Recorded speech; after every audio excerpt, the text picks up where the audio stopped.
ఇక ఆంధ్రప్రదేశ్ రాజకీయాల విషయానికి వస్తే కార్పొరేట్ కంపెనీలకు కూటమి ప్రభుత్వం ఎకరాకు 99 పైసలకే లీజుకు భూమి ఇవ్వడంపై వైఎస్ఆర్ కాంగ్రెస్ పార్టీ విమర్శలు చేస్తోంది కదా సార్. బడాబాబులకు చంద్రబాబు సర్కార్ భూములు దోచిపెడుతోంది అంటూ ఆరోపణలు చేస్తోంది వైఎస్ఆర్ కాంగ్రెస్ పార్టీ. ఈ వైఎస్ఆర్ కాంగ్రెస్ పార్టీ చేస్తోన్న ఆరోపణలకు విమర్శలకు కౌంటర్గా ఆంధ్రజ్యోతిలో ఒక వార్త వచ్చింది సార్. ఒకసారి చదువుతాను. అది 20 ఏళ్ల క్రితమే రూపాయికి బ్రాండిక్స్కు కేటాయించిన వైఎస్ విశాఖలో 1000 ఎకరాలు 20 ఏళ్ల లీజుకు ఉపాధి తెస్తుందని ఉదారంగా భూ వితరణ. ఇప్పుడు అక్కడ 26,000 మందికి ఉపాధి. నాడు వ్యతిరేకించని విపక్షాలు, అంటే అప్పట్లో టీడీపీ వ్యతిరేకించలేదు అని చెప్పి, నేడు ఐటీ దిగ్గజాలతో లక్షల మందికి ఉపాధి. అయినా కూడా ఆ కంపెనీలకు 99 పైసలకు భూములు ఇస్తే వైఎస్ఆర్ కాంగ్రెస్ పార్టీ గగ్గోలు చేస్తోంది అని చెప్పి ఆంధ్రజ్యోతిలో ఒక వార్త సార్. అప్పుడు ఇవ్వడంలో తప్పు లేనిది ఇప్పుడు ఇవ్వడంలో తప్పు అవుతుందా? అప్పుడు ఇవ్వడానికి ఇప్పుడు ఇవ్వడానికి ఏమైనా తేడా ఉందా సార్? అంటే నాడు విపక్షాలు వ్యతిరేకించలేదు అన్నది తప్పు. ఆంధ్రజ్యోతి వ్యతిరేకించకపోతే ఎవరు వ్యతిరేకించలేదు అంటే ఎట్లా? నాలాంటి వాడు ఆ బ్రాండిక్స్ను అనేక సార్లు టీవీలో ఉదాహరణలు చెప్పాను, వీడియోలో చెప్పాను. అసలు శ్రీలంకకి చెందినటువంటి అండర్ గార్మెంట్ తయారు చేసే కంపెనీ. ఇదేమీ స్ట్రాటజిక్ టెక్నాలజీ కాదు. ఈవెన్ గూగుల్ అన్న కనీసం స్ట్రాటజిక్ టెక్నాలజీస్. సో అప్పుడు ఇచ్చింది ఎందుకు? అండర్ గార్మెంట్స్ తయారు చేస్తానికి ఇచ్చారు. ఏం చేశారు వాళ్ళు? నేను అచ్యుతాపురం వెళ్ళాను. సో ఆ ప్రాంతం అంతా తిరిగాను. మరి 25,000 మందికి ఉద్యోగాలు ఇచ్చారని చెప్పి దాన్ని కీర్తిస్తున్నారు. అక్కడ ఇచ్చిన ఉద్యోగాలు ఎంత తెలుసా? 6,000 రూపాయలు, 7,000 రూపాయలు, 10,000 రూపాయలు. వెళ్ళండి, ఇప్పటికి వెళ్ళండి.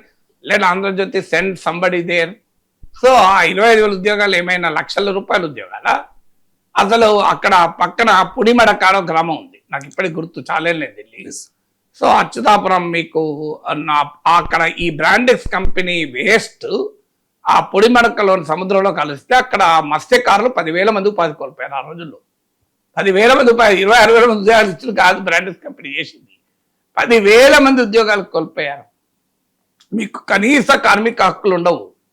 మీకు చాలా కాంట్రవర్సీ అప్పుడు కూడా. మాలాంటి వాళ్ళు అప్పుడు కూడా వ్యతిరేకించాం. ట్రేడ్ యూనియన్లు అప్పుడు కూడా వ్యతిరేకించాయి. వామపక్ష పార్టీలు అప్పుడు కూడా వ్యతిరేకించాయి. టీడీపీ వ్యతిరేకించలేదు. దట్ ఇస్ డిఫరెంట్ క్వశ్చన్ కావచ్చు. నాకు తెలియదు టీడీపీ వ్యతిరేకించలేదు, గుర్తులేదు కానీ, but that is different question. Andhrajyothi చెప్తుంది కనుక నమ్ముదాం. టీడీపీ వ్యతిరేకించకపోతే ఎవరు వ్యతిరేకించలేదు అనేది నిజం కాదు. మాలాంటి వాళ్ళం ఆ రోజు కూడా వ్యతిరేకించాం. అన్ఫార్చునేట్లీ అది గుర్తుండదు ఇప్పటికీ. సో అప్పుడు రాజశేఖర రెడ్డి ప్రభుత్వం బ్రాండిక్స్కు భూములు ఇవ్వడాన్ని నేను అనేక సార్లు టీవీలో చెప్పాను. కౌన్సిల్లో మాట్లాడుతూ స్పెషల్ ఎకనామిక్ జోన్స్ పైన డిస్కషన్ వచ్చినప్పుడు, స్పెషల్ ఎకనామిక్ జోన్ డిస్కషన్ పైన గీతారెడ్డి పరిశ్రమల మంత్రి సమాధానం చెప్పాను, నాకు ఇప్పటికి గుర్తు. దానిపైన మాట్లాడుతూ చెప్పాం, అయ్యా ఇదేంటి 1000 ఎకరాలు మీకు రూపాయికి ఇవ్వడం, ఎకరానికి రూపాయి లీజు 99 ఏళ్లకు అన్యాయం కదా? ఇదేమన్నా స్ట్రాటజిక్ టెక్నాలజీగా? ఎస్, మనకి ఇన్వెస్ట్మెంట్ కావాలి, ఫారిన్ ఇన్వెస్ట్మెంట్ కావాలి. ఎక్కడ రావాలి? క్యాపిటల్ ఇంటెన్సివ్లో రావాలి, టెక్నాలజీ ఇంటెన్సివ్లో రావాలి. రాకూడదని కాదు, అంటే మనకు పెట్టుబడి లేని చోట పెట్టుబడి రావాలి. మనకు సాంకేతిక పరిజ్ఞానం లేని చోట సాంకేతిక పరిజ్ఞానం రావాలి.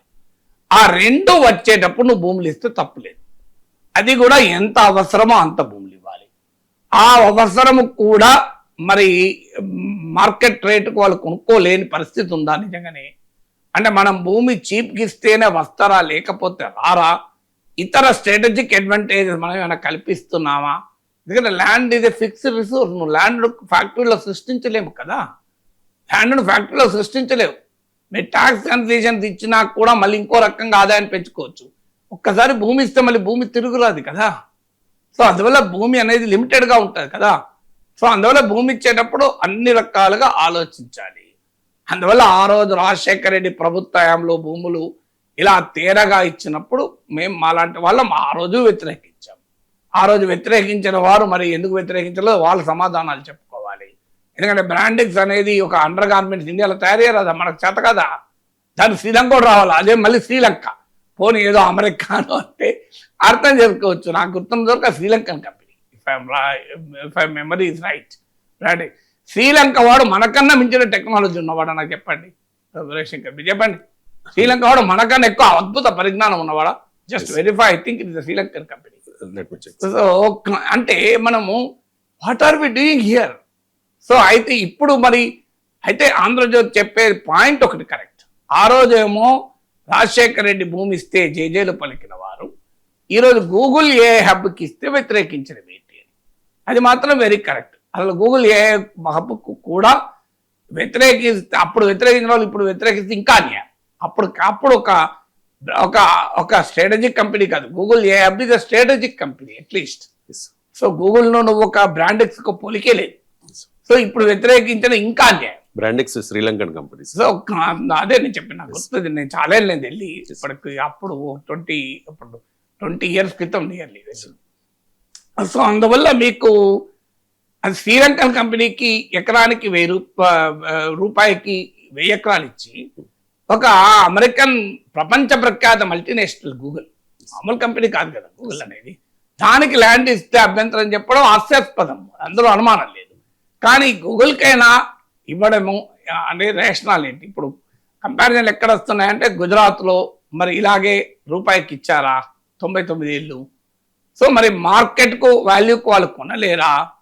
అంత కొనలేని కంపెనీలా ఇవి. కొన్నప్పుడు మరి దానివల్ల మనకు వచ్చే మల్టిప్లైర్ ఎఫెక్ట్ ఏంటి ఎకానమీకి? ఈ చర్చ చాలా సీరియస్ డిస్కషన్ నడవాలి. సో ఇవాళ వద్ద అనే కంక్లూజన్ నేను కూడా వెంటనే చెప్పండి, అందరూ ఇస్తారు.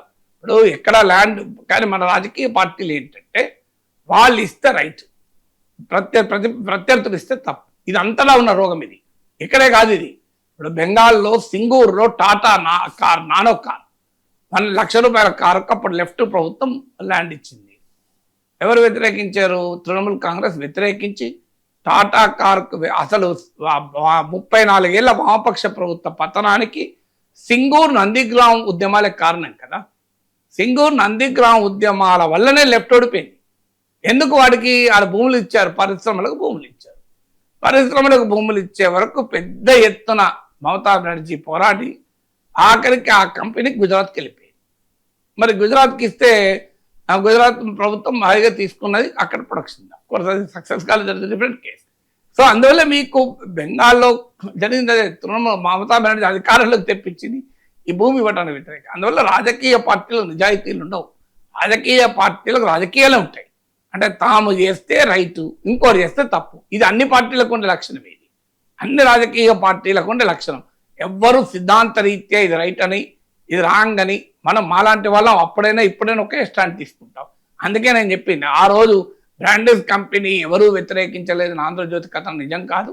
మాలాంటి వాళ్ళకి చాలాసార్లు ఉదాహరణలో చెప్పాం, ఇది అన్యాయమైన భూ ఇవ్వడము, అసలు అవసరమే లేదు, ఇంత అది ఉపాధి కల్పించడం లేదు, ఆ ఉపాధి ఉన్న ఉపాధిని పోగొడుతుందని చాలా విమర్శలు చేశాం బ్రాండెక్స్ పైన.